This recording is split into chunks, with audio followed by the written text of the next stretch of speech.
Okay, so today I'm joined by John Friedman, a fellow sustainability consultant, author, and blogger, who I seem to have known for many years, but we're not sure when we've ever met, if at all. But welcome to the podcast, John. It's a pleasure to be here. And I know for sure we haven't met in person.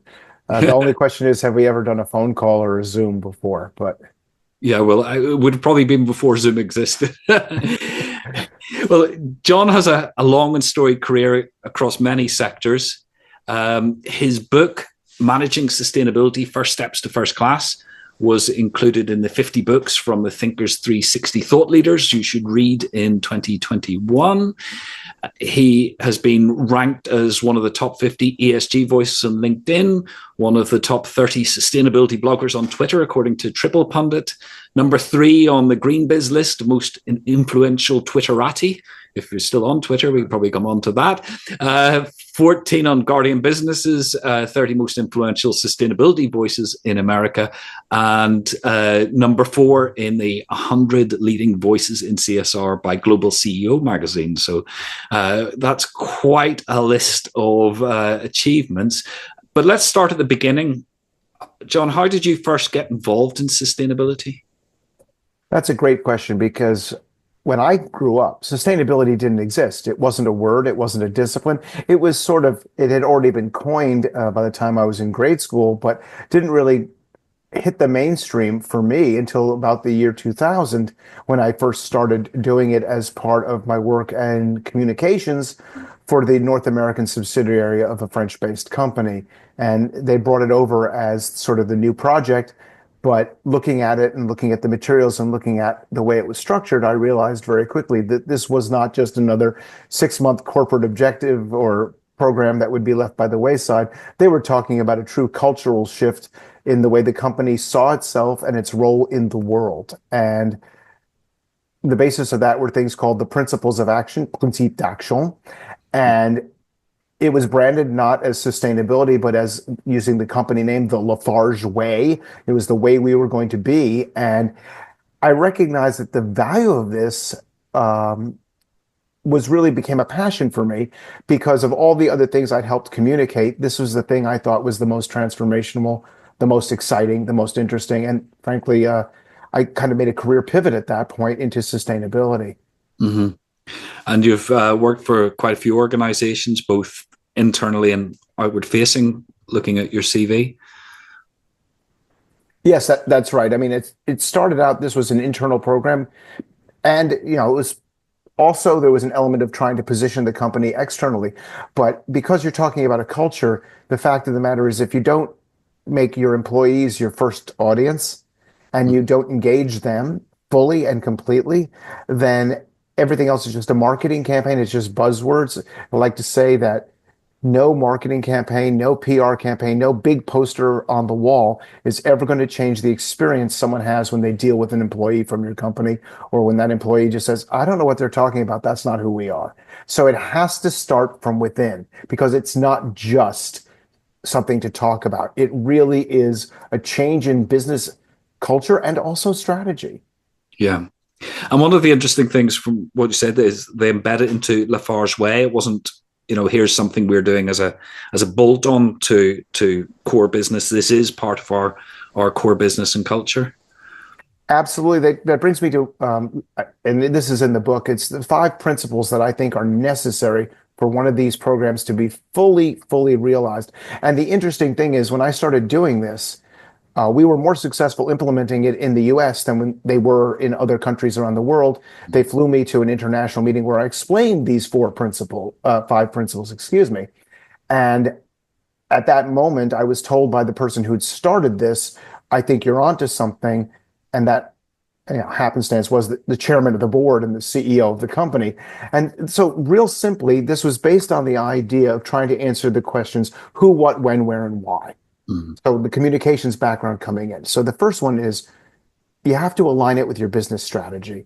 How can sustainability efforts or the lens that you look at help the company achieve what it is set out to do for itself? In other words, you're not trying to convince people to care about sustainability. You're trying to show how sustainability can help them be more successful at their own objectives, get their skin in your game, if you will.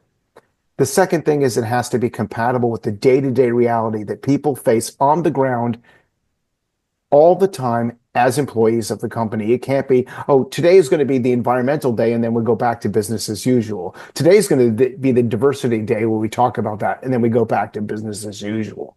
Mm. Third one, which and these all tie in directly, is empower and engage all your employees at all levels of the company. You know, a big company, multinationals that I've worked for, there are people on the ground day to day who know how they can save money, be more efficient, save time, and work safer.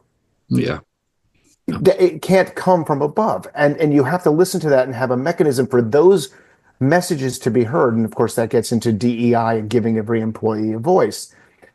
You have to have, I use the phrase tangible, measurable results, but I'm going to pick up from one of my last jobs, which was for an accounting and advisory firm. The data you collect has to be comparable, consistent, and decision useful. And that's decisions not just for investors, not just for your employees or your customers. It has to be for your management. Are you giving us data that can help us run the business better? And the last thing is you have to engage your stakeholders. And that means you have to start with identifying who they are and recognizing that there's some loud voices that have no actual stake in your success and are just trying to call attention to something that they may personally believe in passionately, but they're not truly a stakeholder in your business. So those 5 keys really focus on what you should do, where you can be effective, how you can be effective, understanding if you're being effective, and making sure that your customers and your employees, your suppliers, your investors, and the communities where you operate have a greater input into what you do as a business. I know that was a long answer to a very simple question. But is that, I assume those principles have informed your work today. And something I noticed looking at your LinkedIn profile is you describe yourself as working as a fractional Chief Sustainability Officer. What does that mean in practice? What that means in practice is it's different than part-time work. There's a couple of organizations that have brought me in to serve as their sustainability officer, even though they can't afford to pay for me as a full-time employee, and that's not where I'm at in my career. And in one case, it was a situation where someone went on maternity leave. Mm-hmm. And, you know, here in the US, maternity leave is rather short. They wanted someone who could come in, have the vision, and not just keep it moving, but move it forward.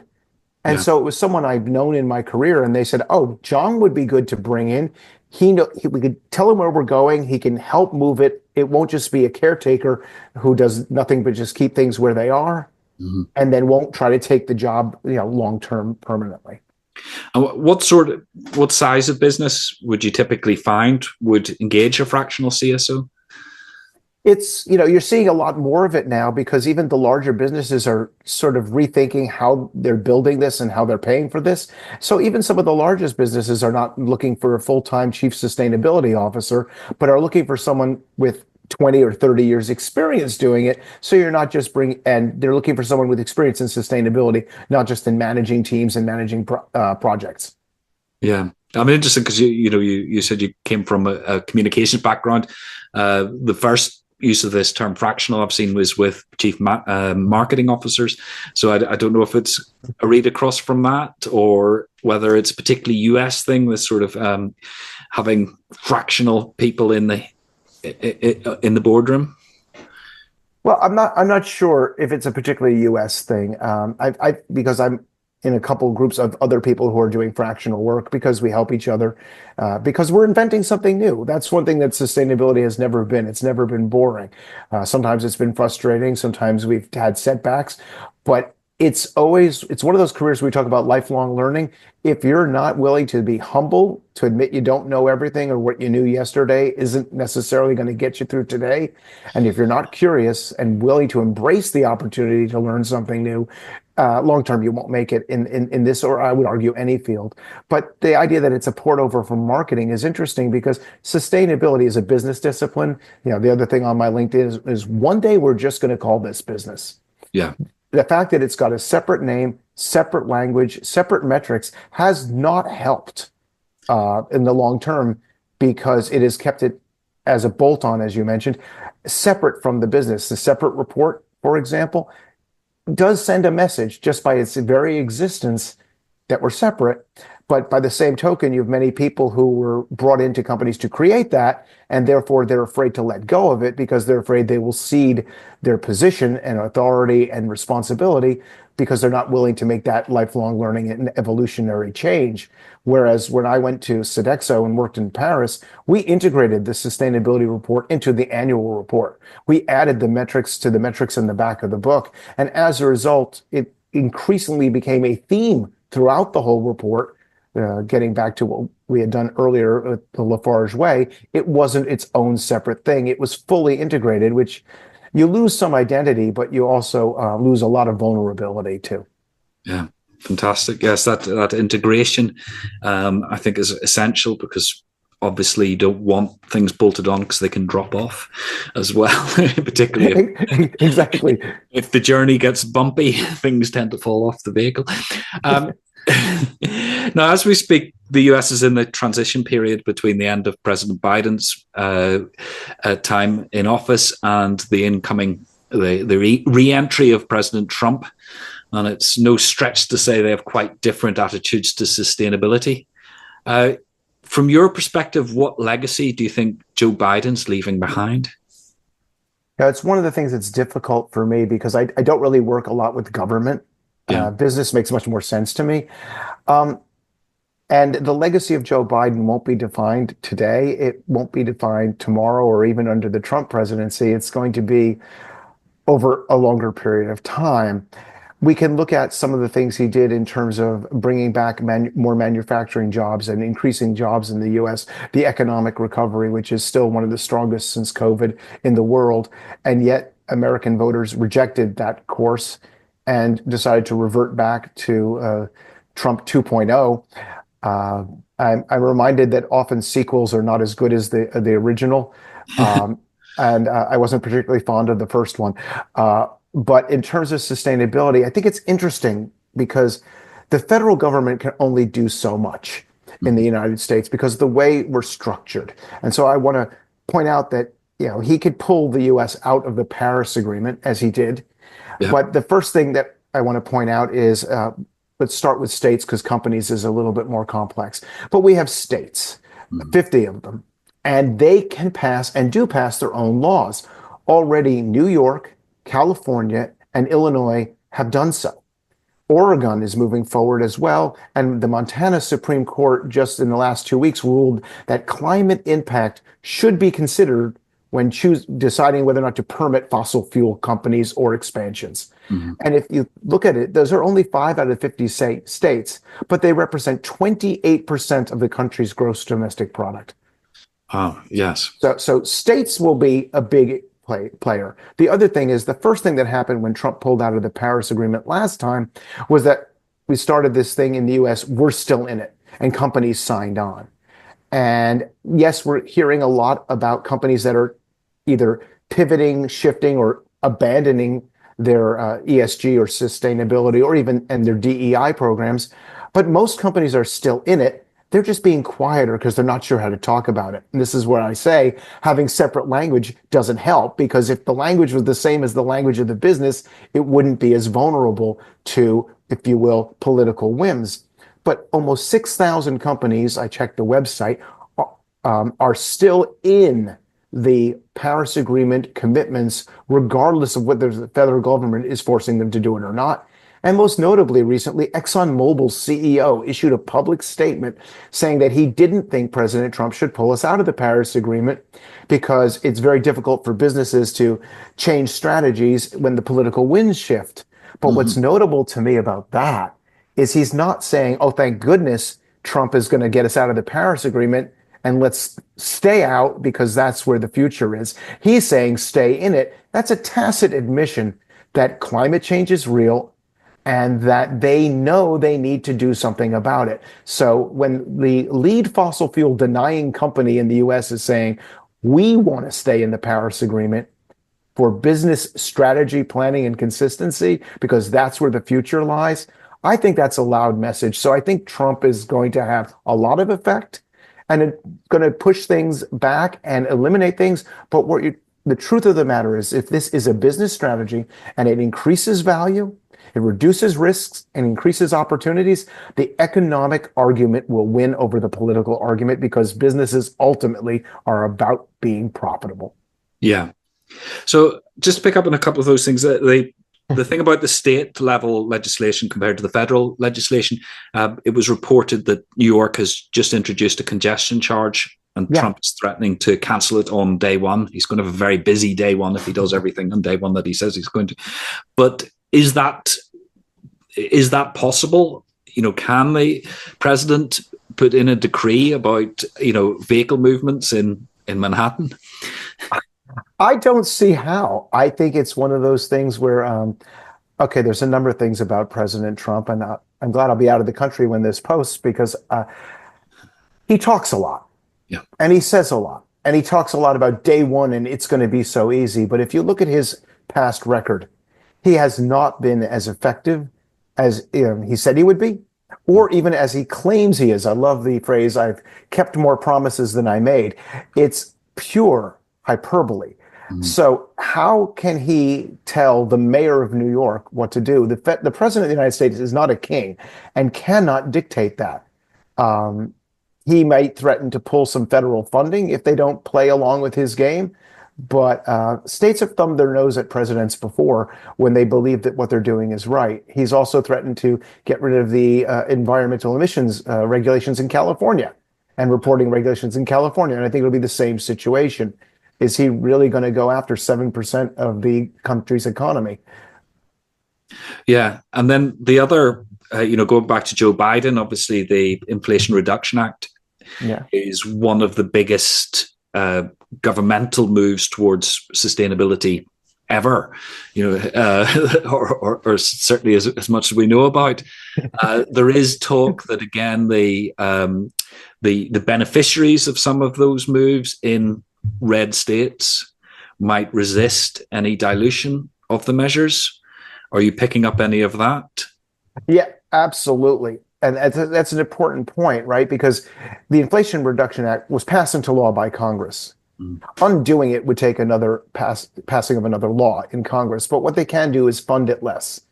But in the U.S. system, our senators and congressmen are up for re-election, and there will be another election in 2 years. And while Trump cannot, because of the Constitution, run again, those senators and congress people can and will. And in 2 years, if they don't want to be responsible for passing something that cuts an economic lifeblood to their constituents, the same thing happened with the Affordable Care Act. And it really comes down to the American voter and educating the American voter, because you'll hear people say they hate the Obamacare, but they love the Affordable Care Act. But last time they tried to get rid of it at, again, the congressional level, which is, again, the power of the states and the districts for the Congress. People were saying, I want my health care. You can't cut my health care. You can't get rid of the federal subsidy. I won't be able to afford health care, and your job is on the line, because that's the beauty of a representative government. Many of Trump's policies are very deeply unpopular, and yet, he won. And I'm not saying that there was any reason he won. Not only this, he won the electoral vote, which makes it seem larger than his victory. He actually won just around 49 point something percent of the actual vote. Kamala Harris won 48% of it, and then the rest was divided among third-party candidates. So he can talk about a mandate all he wants, but at the local and state level, that mandate is not nearly as strong. And Democratic, or more progressive, I should say, policies, things like climate change and even DEI, are wildly supported by the majority of the American people and businesses. I'll just give you a statistic. Pew just did a research that 56% of employed Americans say that DEI is a good thing and has made their workplaces better. That's more than half the workforce. So companies can talk about walking away from it, but I commend people to look at what Costco just did, because I think we needed a big, loud voice to come out where the board of directors said that this shareholders' motion to say DEI increased risk is wrongheaded. They cited the research as well as their own experience as to why it was exactly wrong, and then concluded with that this person's objective was to further an agenda, not further the company. So they roundly rejected the proposal. We need more companies to say that. This hushing doesn't help because companies you give the impression that more companies are walking away than are from doing the right thing. Again, the right thing is defined, yes, for the planet and for people in terms of social justice, but also the right thing for their business. Yes, there seems to be no end of articles sort of declaring the end of ESG or anything else, and yet they seem to just be cherry picking a couple of cases most of the time, rather than being a big trend. And I saw you posted on LinkedIn that ESG investments actually went up under the last Trump presidency. Yeah, well, that's socially responsible investments. I think that's the chart you're referring to, because I mapped them against the political changes. But what really shows is that increases in socially responsible investment happen when there are economic shocks, like the dot-com bust or the housing collapse and the global economic problem or COVID. When there is more perceived risk in the market, people move their investments to things and companies and funds that provide more information that allow them to evaluate the risk. Mm-hmm. That's not surprising. This is mostly, I'm sorry, I should make it clear, investments under professional management. Yeah. So what's happening is people are looking at the market, looking at market forces, and that's why I say the economics are going to win out. But according to Deloitte this year, 85% of organizations increased their sustainability investments from 75% in 2023. And that's in this year. So again, the businesses are doing it. So regardless of Trump, it seems that the trend is there. And and this is in the book, and I talk about this a lot. This is a historic economic development, and there are clear forces why this is happening, including the fact that it's higher than that. It's 94% of the value of companies on the stock exchange is embedded in intangible assets, not their financial assets and not their their physical assets and their cash on hand. We hear it all the time. The stock market is emotion, but what's that emotion based on?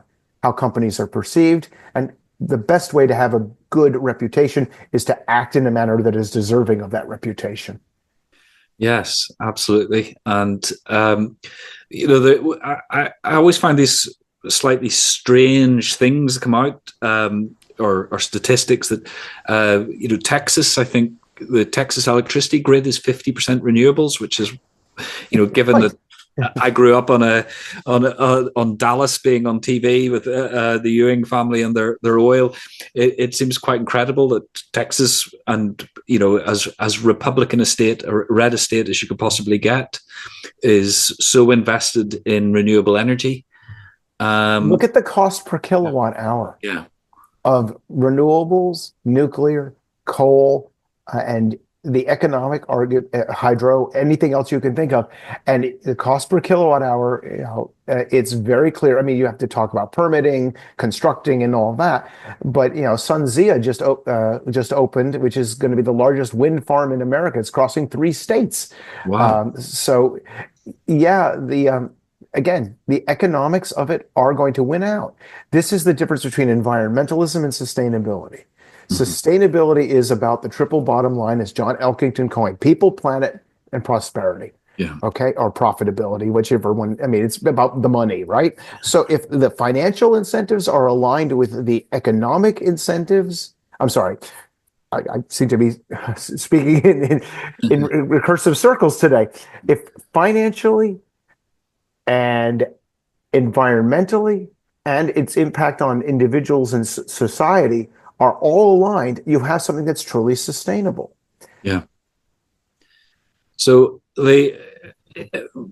Elon Musk is featuring across headlines here in the UK today as we speak, because he's continuing a somewhat nocturnal obsession with UK politics and some quite obscure figures in UK politics. But his influence as a purveyor of electric vehicles primarily, but also the associated home energy systems of solar and battery storage at home. Is that, do you think that's going to have an impact on the Trump policies, or do you see that relationship going the way of many of both Elon Musk's and Donald Trump's? Yeah, I wouldn't expect that marriage to last, as it were, because none of Trump's relationships, with the exception of his children, Yeah. have lasted, and even those he's been estranged from at times over his lifetime. And it's interesting when we're seeing this around the world, right? With politically, in a lot of the Western democracies, there seems to be this chaos, this shift, this upending, and in the U.S., I see the focus on, well, we'll listen to business people and successful business people because they must know something. And that's kind of interesting. I wondered if Elon Musk's strategy was to cozy up to the right because he figured he'd sold all the vehicles he could have already to the left. But this year, for the first time, Tesla's sales are down.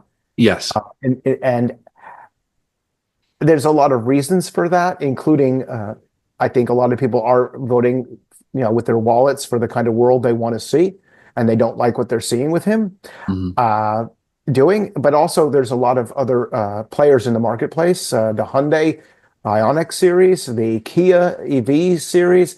I'm going to leave out some. There's some electric vehicles coming out of China, not available yet in the US, that are really disrupting his marketplace. So I think economic forces and political forces may not be on his side long term. Yeah.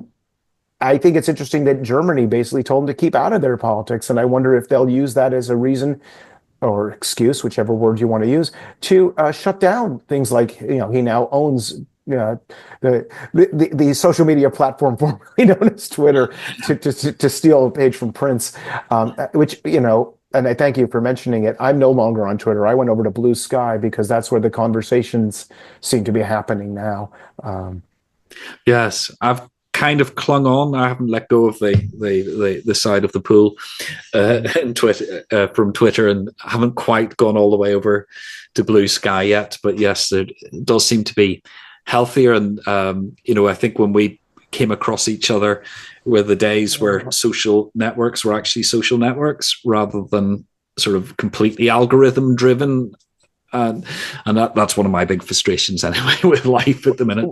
Well, no, I think you're exactly right. And I think it's something we have to watch out for with machine learning and AI is that people are now, the balkanization of information, whereas it used to be a sort of a freewheeling marketplace of ideas.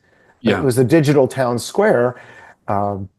It's very much become, okay, it's a channel for us to influence opinion by filtering out what you do and do not see, to the point where, even on Twitter, I wasn't seeing your stuff anymore.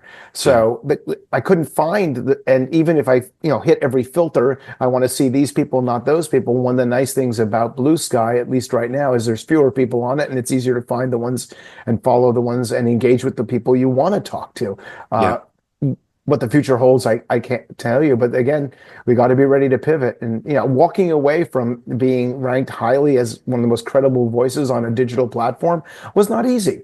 Yeah. But on the other hand, it wasn't, I wasn't learning what I wanted to learn. I wasn't engaging with the people I wanted to engage with anymore. So it's not just never was for me, just the idea of my voice getting out there. It was also listening as much as speaking. Yeah, you simply hadn't upset enough people.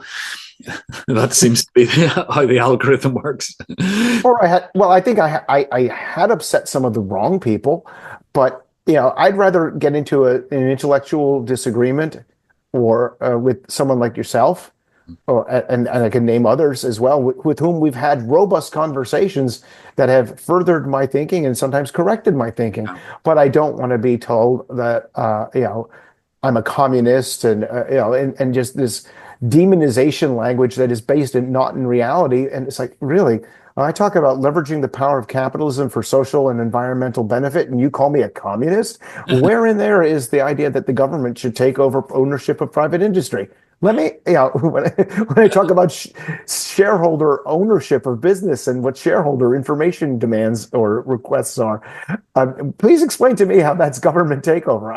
I'm unclear on, but I can't have that conversation because you cannot argue with someone who's so blinded by ideology that they can't even have a reasonable conversation anymore. Yeah. We've mentioned your book a couple of times, and you listed those 5 principles. But I suppose, writing a book, as I know, is a massive undertaking. But who was it aimed at, and what's the core message? I suppose trying to bring all those 5 principles together. Well, the 5 principles are in it, but then for each of them, we really look at how do you do that? So there's a whole thing of how do you figure out if your company has a strategy?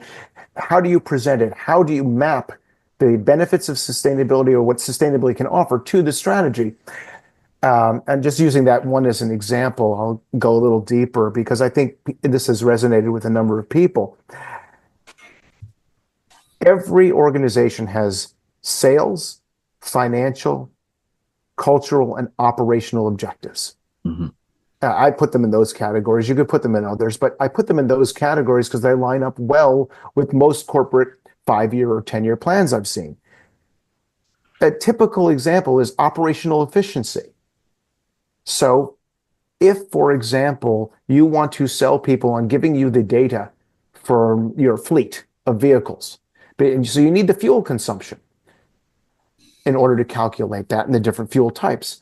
What they give in return and getting their skin in your game is, I will be able to tell you which of your vehicles are not functioning optimally at a very granular level. If I'm allowed access to that data that you have every month. So we're not looking at the end of the year and saying, oh, you should have recognized the problem a year ago. I can tell you in real time if something's not working and help you as the local manager who's responsible for the profit and loss of that unit to understand, when you have a car, it suddenly starts getting worse mileage. You notice that, you take it in. But when you have a fleet, you can't do that because you don't have line of sight into that. By giving me the data that I use for my reporting and my emissions calculations, I can give you something that's actionable and useful for your business. So that's just one example of something within the strategy. Another one is I talk about DEI quite a bit because attracting, hiring, retaining, and getting the best work out of your employees has been a core staple of business as long as business has been business. Mm-hmm. And yet DEI is just a way to do that.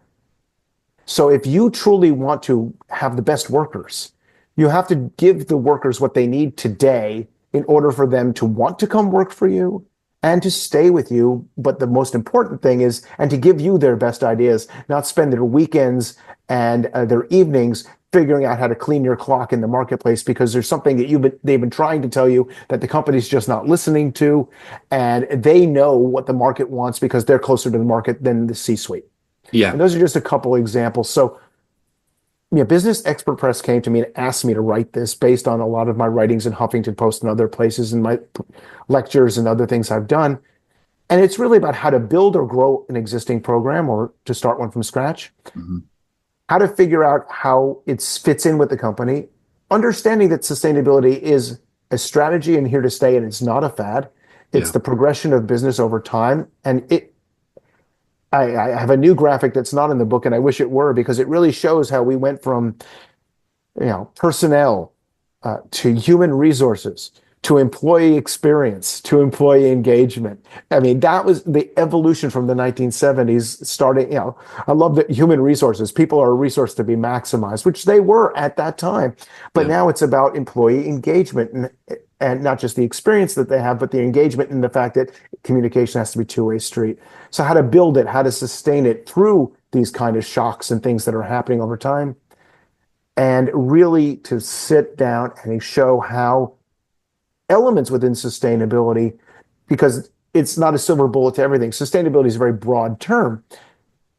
Align with the strategy. You start putting money on the bottom line. You start solving problems that the financial officer has, or operations have, or HR has. You are building allies within the organization.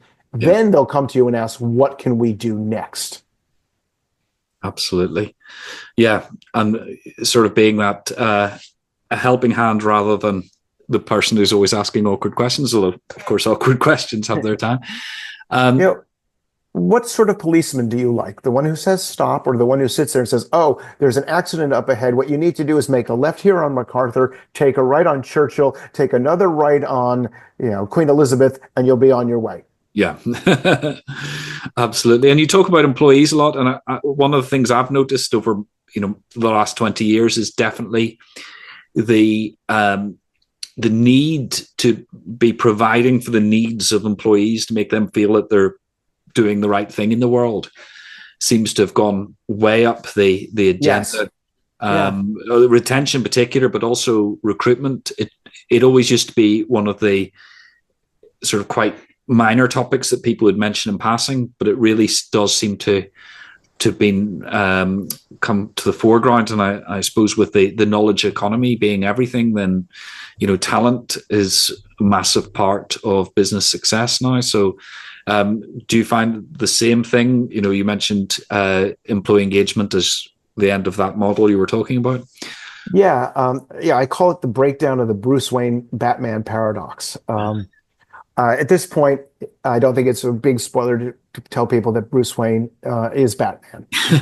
But it used to be that you made money one way and then you did good separately. Yeah. And now people want their values to be reflected in their day-to-day work, not just, volunteerism Tuesday, once a quarter, or what have you. And the thing with Bruce Wayne and Batman is it's really a better analogy than I thought it was when I first coined it, because a lot of the problems that Batman solves were created by Bruce Wayne and Wayne Enterprises. Best example is the Joker. How his backstory fell into a vat of toxic chemicals at Wayne Enterprises. There can be no greater analogy for environmental degradation. But you create the problem, and then you turn around and solve it, and you get lauded for doing so in your different persona. People don't want that anymore. If Bruce Wayne had been more vigilant as a business leader, he wouldn't have to turn into a vigilante. I think that probably ranks as the best analogy we've had on the podcast so far, probably by some distance.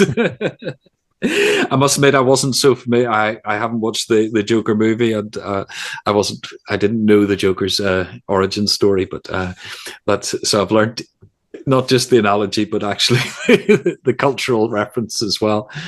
So, thank you for your time so far. I was just wondering if you could sum up, and you might have to repeat some of what you've already said, some of the key sustainability lessons that you have learned over your career. Yeah, I'd be happy to do so. And I think the first one, and I did say this, and I'll try to be briefer, is you've got to stay humble and recognize that what worked yesterday may not work tomorrow or even today.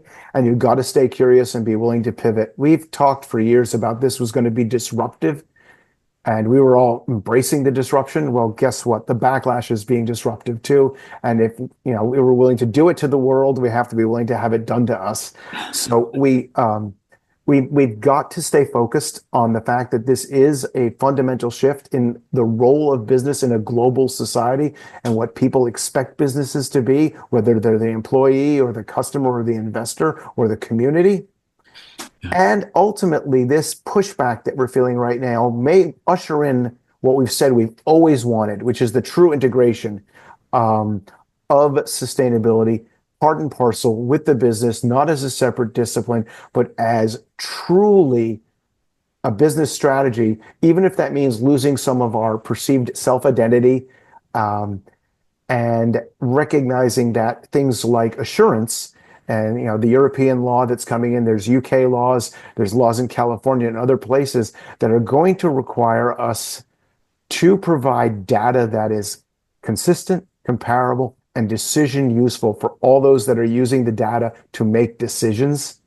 Yeah. And that is not going to stop, no matter what the political winds are in even one of the larger economies or the largest economy so far still in the world, the US, because ultimately the argument for this is everyone except for activists and people who are using it for political gain wants this and is demanding it and has been since the 1970s in a progression to where we are today. You're not going to switch the pendulum from 50 or 60 years of history back and forth. Right. Brilliant. Well, thanks very much for that, John. I think we've covered a huge range of issues, and I just like to thank you again for coming on and sharing those with us. I thank you for the opportunity, Gareth. Keep doing what you're doing. I enjoy your podcast, and it's been a pleasure and an honor to be on it.